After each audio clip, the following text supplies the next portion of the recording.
অন্ধকারচ্ছন্ন কয়েকটা দিন মনে হয় যে পার করলাম আমরা সবাই। একদম সবাই, নেট নাই। দেশের একটা এমন পরিস্থিতি যেখানে মনও আসলে ভালো থাকে না। কিন্তু আসলে প্রতিনিয়ত কাজ করে যেতে হচ্ছে। সবারই খাওয়া-দাওয়া করা লাগতেছে।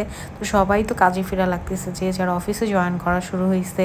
দেশের জন্য বা দেশের এই যে এতগুলো মানুষ যে মারা গেল, তাদের জন্য শোক আসলে সবারই মনে হয় কাজ করতেছে।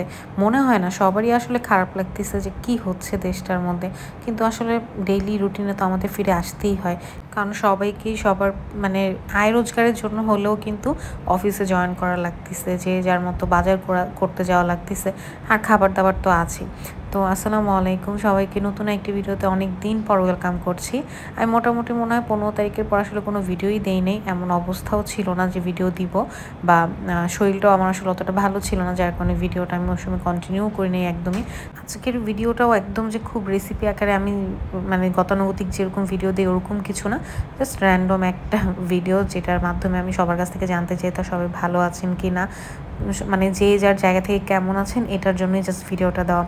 তো ওরকমই একদিন, এই যে লাস্টে যেদিন অফিস জয়েন করব তার আগের দিন রাতের বেলা হঠাৎ করে খুবই কাঁচা পরোটা খেতে ইচ্ছা করতেছিল, যেটা ঠান্ডা পানি দিয়ে ধরি আর কি আমরা।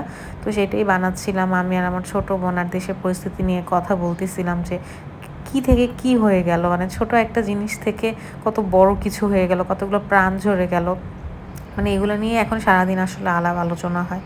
তো এই পাশে এই যে পরোটা ভেজে নিচ্ছিলাম, পরোটার সাথে একটু ডিম ভেজে নিচ্ছি পেঁয়াজ মরিচ দিয়ে খেতে।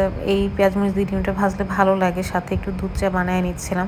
আমার দুধ চা আসলে কখনোই অতটা ভালো হয় না, আমি দুধ চা অতটা ভালো করে বানাতেও পারি না। তো দেখা যায় একটু পাতলা হয়, আবার আমি একদম ঘন দুধ চাটাও খাই না। দুধটাকে জাল করে লিকুইড দুধ দিয়ে সবসময় আমি চা বানাই, আমার কাছে লিকুইড দুধে চাটা ভালো লাগে। তো এই যে দুধটা একটু জাল করে নিয়ে তার মধ্যে চা পাতি দিয়ে দিছি, এখন জাস্ট একটু জাল করে নিলেই চিনি অ্যাড করলে আমাদের দুধ চা রেডি আর কি। এই অবস্থার মধ্যে প্রথম দিকে কিছুদিন ছাদে যাওয়া হয়েছিল, ছাদে গিয়ে একটু মানে দেখে আসা হয়েছিল আকাশ বাতাস, যেহেতু কোথাও বাইরে যাচ্ছিলাম না, কোনো নিউজও পাচ্ছিলাম না, মানে যা তা একটা অবস্থা ছিল। পরে যখন দেখলাম যে না, ছাদে যাওয়া বা কোথাও যাওয়াটাও আসলে অতটা সেফ ছিল না, তখন আর মানে বাহিরেও যাওয়া হয়নি। তো ওই যে কথা বলতে বলতে চাটাও রেডি করে ফেলছি। চাটা ভালোই, আজকে চাটা ভালোই হয়েছিল, মানে সেদিনের চাটা ভালোই লাগছিল। এর পাশে হচ্ছে পাশে আন্টি একটু পায়েস দিয়ে গেছিলো, তো পায়েসটা খাচ্ছিলাম। একদম হালকা একটা লাইট মিষ্টি দিয়ে আন্টি পায়েসটা করছিল, তো খুবই ভালো লাগছিল খেতে।